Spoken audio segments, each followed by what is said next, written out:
Ceci est un livre audio autogénéré par Google. Première partie. Le bal des compatriotes.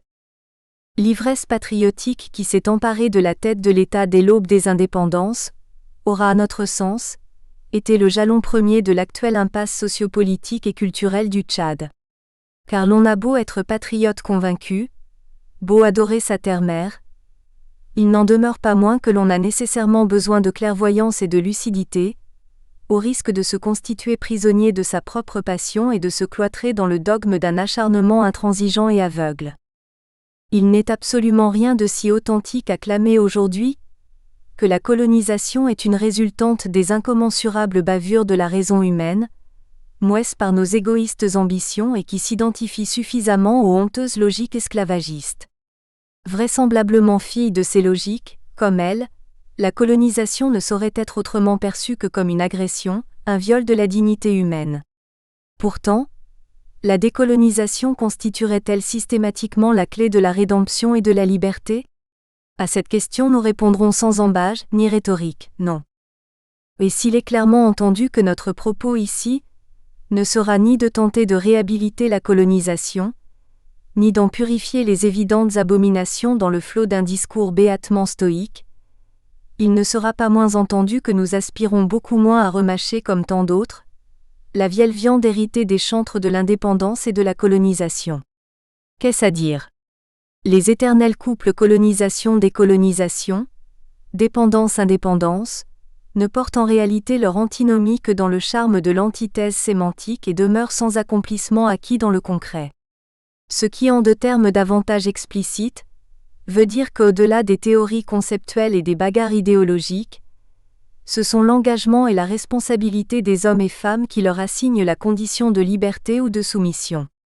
L'orgasmique fièvre indépendantiste qui, au lendemain de la Deuxième Guerre mondiale, a réveillé tant de zèle et de témérité en Afrique noire, n'aura pas eu que le seul mérite d'avoir revigoré la verve et le pédantisme anticolonialiste de la jeune littérature négro-africaine. Cette fièvre tout aussi fougueuse qu'euphorique aura donné lieu à l'émergence d'une fébrile faune politique, peuplée de patriotes, les uns tout aussi velléitaires que les autres. Au Tchad, c'est à l'occasion de ce pandémique engouement électrique que, très tôt, se démarqueront des pseudo-charismatiques, porteurs d'un lourd destin. Chapitre I. Le marchand d'illusions.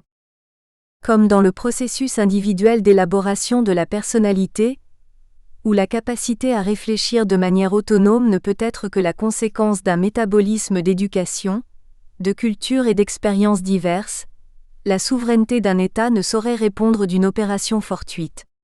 Or, avant son âge de raison, son réel stade de maturité, l'individu connaît plusieurs étapes, révolutionnaires pour ainsi dire, des périodes de rébellion qui pour autant ne constituent pas quelque preuve de maturité. Quoi qu'il en soit, il est évident que chacune de ces phases d'affirmation constitue un maillon indispensable dans la construction de la personnalité. Dans la naissance des États et leur marche vers la souveraineté, il s'établit une série de contextes historiques. Péripéties, drames ou épopées, ces expériences que collecte la roue de l'histoire comptent toujours pour quelque chose. Elles constituent les gènes porteurs de la future identité souveraine. Ainsi, les nations qui triomphent de leur destin et affirment véritablement leur souveraineté, sont les seules qui ont été aptes à lire avec discernement et responsabilité chaque trait de leur histoire. Qu'on ne s'y méprenne pas, les expériences de l'histoire valent pour une nation sa culture et son éducation. Chaque assimilation de ces expériences constitue l'accomplissement réussi d'une étape dans le processus de la souveraineté. De même qu'il serait insensé de tenir pour de la maturité le tout premier coup de dent d'un nourrisson dans le sein de sa mère, il est dangereux de confondre la conscience patriotique au moindre sursaut contestataire d'un peuple dominé. Certes, toute révolte, toute contestation illustre une prise de conscience. Aussi toute conscience naît, croît et mûrit. Hélas, l'avidité des ambitions humaines se porte très souvent au-delà du raisonnable et n'offre guère l'occasion de la moindre critique, même face aux décisions les plus lourdes de conséquences. Au Tchad, ceux que l'on a appelés les premiers cadres du pays ont pour péché d'avoir pris leurs premières émulations culturelles pour de la maturité intellectuelle et politique. Cette intelligentsia embryonnaire composée d'instituteurs, d'infirmiers vétérinaires, de moniteurs agricoles, d'interprètes et autres soldats ou gardiens de la paix, et qui constituait la crème intellectuelle du pays, a dû obéir mécaniquement au mouvement protestataire d'ensemble qui traversait l'Afrique noire au nom du Soleil des indépendances. Les premiers mouvements syndicaux, les révoltes paysannes du sud du pays pour avoir gagné quelques-unes de leurs revendications, ont fait naître dans leurs esprits l'agitante illusion de la compétence politique. Monsieur François Tombalbaye, premier président de la République du Tchad, comptait évidemment parmi les éminentes personnalités de ce gratin intellectuel, car il n'était rien de moins qu'un instituteur d'école, un éducateur. Comme cela l'est encore aujourd'hui, l'école était respectée et vénérée. Elle était la prodigieuse industrie d'où sortaient les têtes pensantes du pays. D'ailleurs, c'est bien l'école coloniale qui avait donné à ces braves gens les silhouettes de la connaissance juridique. Indépendance, souveraineté nationale, pour ne citer que cela, connaissance qui remuait les esprits. Le demi-savoir est une drogue. Il permet difficilement de réaliser que l'on est fragile et que mieux vaudrait attendre et apprendre davantage pour s'affirmer. Si par l'école, nos premiers cadres avaient pu comprendre que c'était en toute violation de notre intégrité humaine que l'Occident nous dominait et nous colonisait, avait-il seulement posé la question fondamentale de pourquoi, venu de si loin, l'Occident nous dominait et nous imposait sa vision du monde ? Notre logique ici n'est aucunement de soutenir que nous aurions gagné à demeurer un peu plus longtemps colonisés. Non, car la question se place bien au-delà de la simple préoccupation de se soumettre à la puissance dominatrice ou de s'en déprendre. Mais il est sûr que toute confrontation ne saurait être menée à bien si l'on ne se donne le moindre mal de faire l'inventaire de ses forces et faiblesses. C'est donc cette absence d'esprit à inventorier nos moyens que nous reprochons à nos quémandeurs d'indépendance, nos têtes pensantes de la première heure. Ces hommes, et c'est peu de le dire, ont imposé un sevrage brutal au pays du Tchad. Le pays n'avait pas les moyens humains d'accéder à la souveraineté, ou du moins avait géré de façon catastrophique cette souveraineté événement. Monsieur François Tombalbaye, notre premier chef d'État, semble n'avoir pas eu le discernement nécessaire pour réaliser que diriger une nation est une mission bien plus délicate et exigeante que tenir en classe un troupeau de grimauds. Dans une classe, les écoliers sont des novices et aspirent tous à un même savoir, tandis que l'État, c'est le boulevard d'une infinité de diversités, voire de contradictions, que les hommes se doivent de parvenir nécessairement à concilier, dans un élan à la fois de relativisme et de fermeté. Relativisme et donc douceur du cœur, mais aussi fermeté d'esprit. Ces diversités, fussent-elles sociales, culturelles, intellectuelles, sont autant de stratifications et de singularités qui constituent des poches d'énergie, les unes aussi indispensables que les autres à la projection et à l'accomplissement d'une communauté de destin. Dès lors, la responsabilité politique implique d'une part la capacité des hommes à décrypter avec clairvoyance chaque couche de ces stratifications répondant de l'histoire, et d'autre part, leur conscience de ce que la banalisation ou la négligence du moindre maillon de la chaîne de l'histoire implique à jamais une aporie dans la mémoire collective. Et c'est en cela que, pour garantir efficacement sa souveraineté, l'État se doit d'être posé d'abord comme un héritage, car seule la conscience d'un héritage constitue le socle fiable d'une nation. Il est donc évident à la lumière d'une telle définition que quiconque choisit de diriger une nation ne choisit pas le repos. Cependant, la difficulté de la tâche ne réside pas en ce que le dirigeant doive s'interdire d'ignorer chaque foyer de valeur, chaque poche d'énergie. Le véritable défi, l'ambition et la vertu politique même, c'est de parvenir à construire un système à même de mettre en complicité l'ensemble de stratifications et singularités de l'État, faire en sorte que chacun à sa place joue un rôle indispensable à l'ensemble. L'opération se révèle d'autant plus délicate qu'elle ne saurait ne pas impliquer une analyse en deux temps. Premièrement, décrypter le fondement et l'orientation interne de chaque foyer d'énergie, et en second lieu, identifier le pôle par lequel il peut être mis en complicité avec l'ensemble de la chaîne. Plus explicitement, il s'agit de comprendre que dans un État, chaque secteur, chaque cercle humain, avant de répondre à la nécessité de composer avec un tout organique, constitue un système clair ou confus, mais du reste bien établi, Face à une telle complexité inhérente à la volonté de diriger un destin politique, quiconque aspire à ce métier ne saurait se dérober à l'exigence de l'intelligence, de la lucidité et de la responsabilité. Qu'on l'admette ou non, diriger un État c'est se porter artisan de son maillage pensant. Des dirigeants piètres ne peuvent bâtir une nation forte que par le plus pur des miracles. Hélas, à la faveur de circonstances politiques et historiques brumeuses et confuses, ce fut M. François Théo Mbalbaye qui accéda à la tête de l'État, cet homme qui à notre sens pouvait être tout sauf un homme d'État. Fort de son goût novateur, de sa passion aveugle pour le changement, M. François Théo Mbalbaye n'a pas attendu plus de 3 années après son sacre pour faire un pied de nez au régime politique hérité de la colonisation. Sans explication autre que celle évidente et manifeste de son allergie à la contradiction, M. François Théo Mbalbaye supprima sans autre forme de procès le multipartisme. Quelques esprits simplistes s'emploieraient encore aujourd'hui, sans vergogne à défendre la thèse stupide que dans le contexte de l'époque, la pluralité d'opinions contribuerait moins à faire participer le peuple au débat qu'à fragiliser les grandes initiatives de rupture avec la puissance colonisatrice. Et pourtant, au Tchad, la nécessité d'une diversité d'opinions, au-delà du risque de voir revenir la domination, s'impose pour des raisons historiques et culturelles.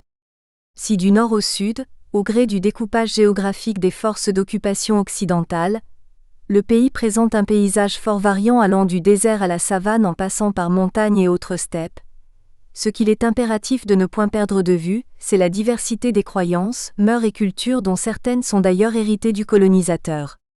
De ce fait, aucun dirigeant responsable ne saurait se soustraire à l'obligation d'œuvrer de manière à ce que puissent se sentir représentées toutes les couches culturelles du pays. Par ce postulat et cette exigence, loin de nous toute intention de prêcher une aumônerie étatique, où l'assimilation et l'intégration sociopolitique se feraient à l'aveuglette, au mépris de tout critère de mérite et de compétence. Il s'agit, pour que la diversité culturelle du pays ne fasse pas le lit d'une foire d'empoigne mais constitue véritablement une richesse, d'élaborer un système rigoureux capable de promouvoir les atouts des uns et des autres en bannissant ce qui, chez chacun, se trouve de nature à compromettre la cohabitation.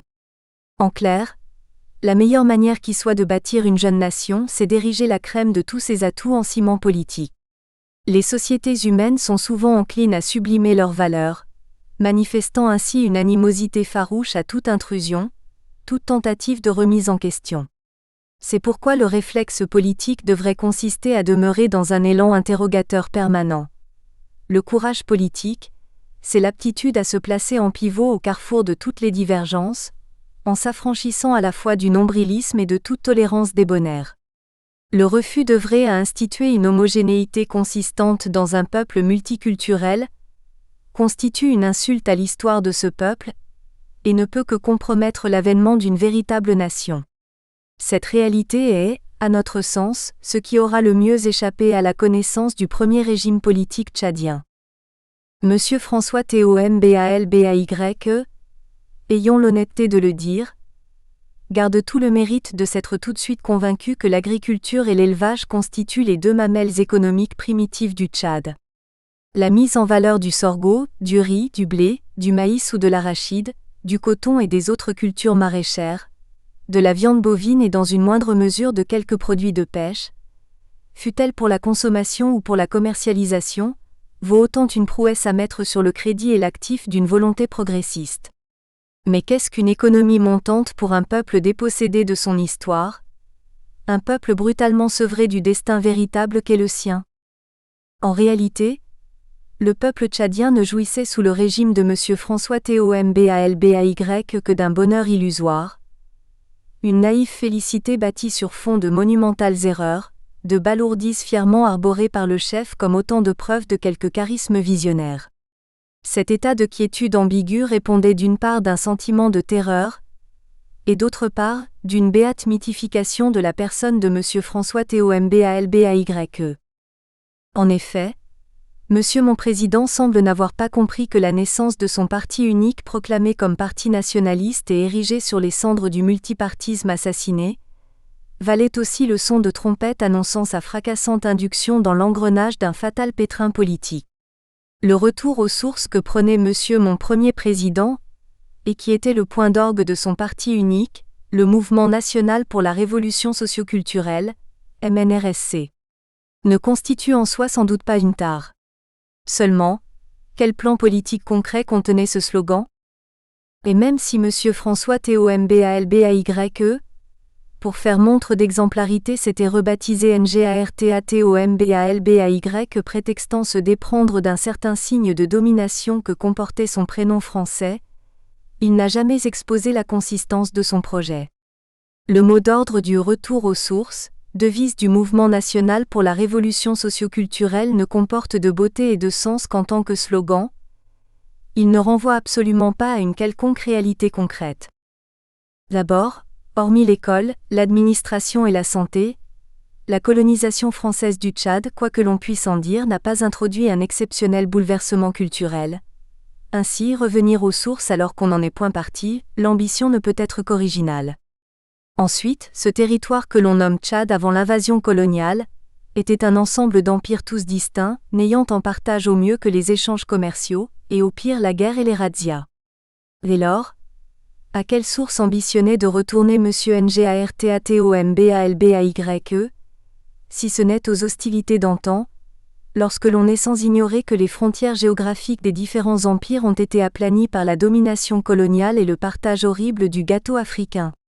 Sans éclairer ces zones d'ombre, le projet politique du retour aux sources si cher au MNRSC ne saurait avoir de visage autre qu'une vaste campagne de spéculation, de la poudre aux yeux. Aussi, fort de ces tyranniques fantasmes, M. Ngartatombalbaye croyait avec ferveur à son rêve.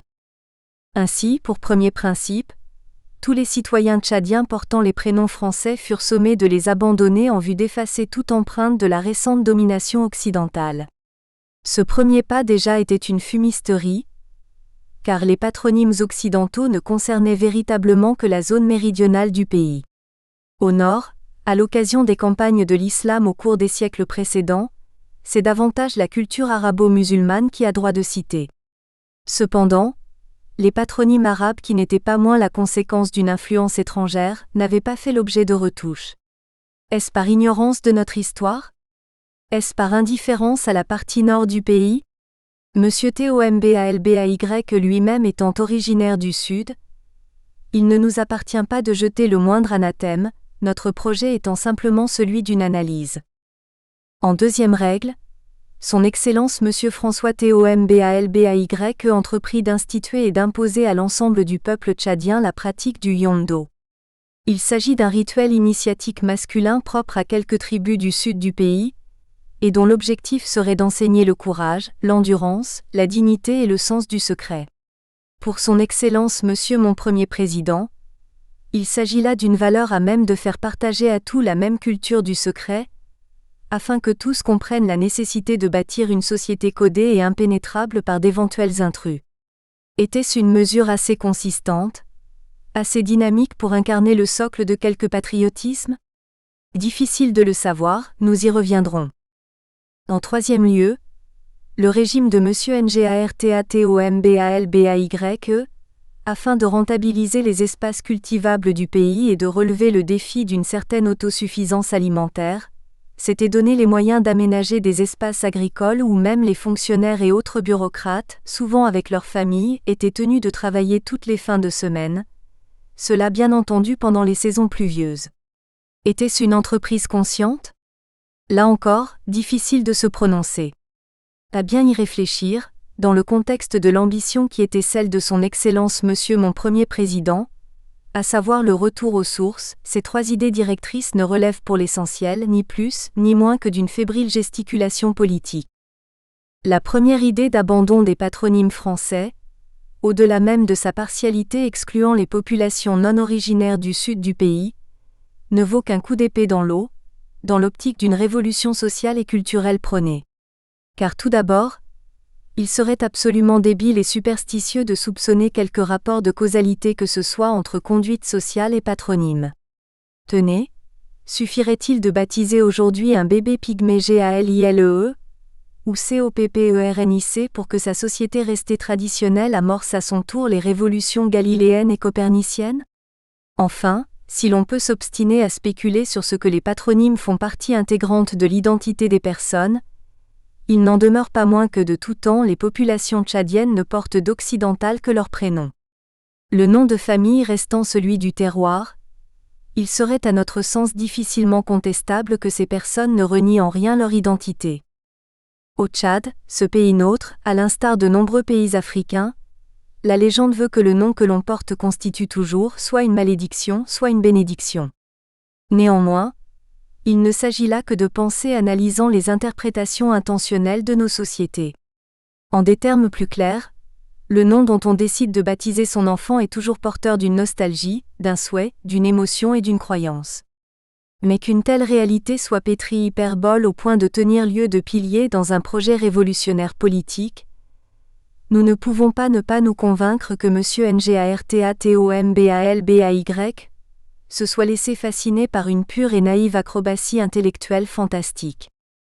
La deuxième mesure, pour le moins que l'on puisse dire, relève d'une réflexion à la fois irresponsable, choquante, bouleversante et traumatisante. Une insulte des plus ignobles à notre histoire. Comment comprendre que dans un contexte où la brutalité coloniale a légué l'accidentel héritage d'une diversité culturelle aussi forte, l'on ne prône qu'une valeur, la sienne, et l'érige en culture absolue? Le Yondo, cette fabuleuse pratique initiatique, vaudrait peut-être bien son pesant d'or en son terroir originel. Nous ne saurons lui discuter sa vertu éducatrice. Là encore, combien en connaissons-nous de ces hommes passés par ce rituel, tremblés comme des feuilles par un temps venteux devant des simulations bénignes? Ces hommes-là manquent bien de courage et de maîtrise. Combien sont-ils, ces hommes passés par ce rituel, et qui sont prêts à lécher les bottes pour un quignon de pain? Il manque bien de sens de dignité ces hommes-là. Combien en avons-nous vu, après leur périple et pèlerinage initiatique, jouer les passoires d'informations censées demeurer secrètes? Il manque bien de sens de secret et de confidence, ces hommes-là. Est-il raisonnable de faire d'une valeur aussi aléatoire, une valeur qui ne répond trop que d'une croyance, la reine de toute autre culture? Il s'agit là bien d'un scandaleux particularisme culturel aveugle, honteux et injurieux. Bien plus, l'institutionnalisation du Yondo constitue l'incarnation d'une politique de discrimination sexiste. En effet, étant une pratique masculine, si ce rituel s'érige en unique biais pour accéder au cœur de la sphère décisionnelle étatique, il va de soi que les femmes se verraient de plus en plus éloignées des cercles stratégiques du pays. Ainsi, après avoir mutilé notre mémoire collective, c'est tout d'un bras que son Excellence Ngartatombalbay s'octroyait de nous amputer. En toute logique, les femmes se contenteraient de jouer les serpillères de l'État en s'acquittant des miettes de service. Elles ne s'exprimeraient davantage qu'en toute humilité et toute docilité dans l'intime pression de l'alcôve dont elles sont traditionnellement si réputées. Monsieur mon président était d'un esprit trop élevé pour se rendre à l'évidence que l'institutionnalisation du Yondo venait comme un excès de piment dans une sauce déjà moribonde. Quant à la troisième mesure phare de monsieur Ngartatombalbay, il faut dire que c'est enfin le minuscule beefsteak enrobé sous l'immonde énorme tas de salade. Même si la mesure ne concernait que l'agriculture, nous voudrions bien croire que cela n'était qu'un début et que d'autres secteurs n'allaient point tarder à suivre, dans d'autres plans économiques de cette nature. Pour preuve, M. Ngartatombalbay reste bien celui qui fit vérifier par une équipe d'experts américains que le sous-sol tchadien était riche en pétrole. Cet épisode de notre premier régime aura sans doute été pour beaucoup dans la francophobie de M. Ngartatombalbay. Car avant l'expertise américaine, une équipe de prospection française avait soutenu que notre sous-sol serait sans le moindre intérêt économique, et que nous ne devrions nous contenter que de nos sols agricoles. Nous espérons que vous avez apprécié cet aperçu. Pour continuer à écouter ce livre audio sur Google Play Livres, utilisez le lien dans la description de la vidéo.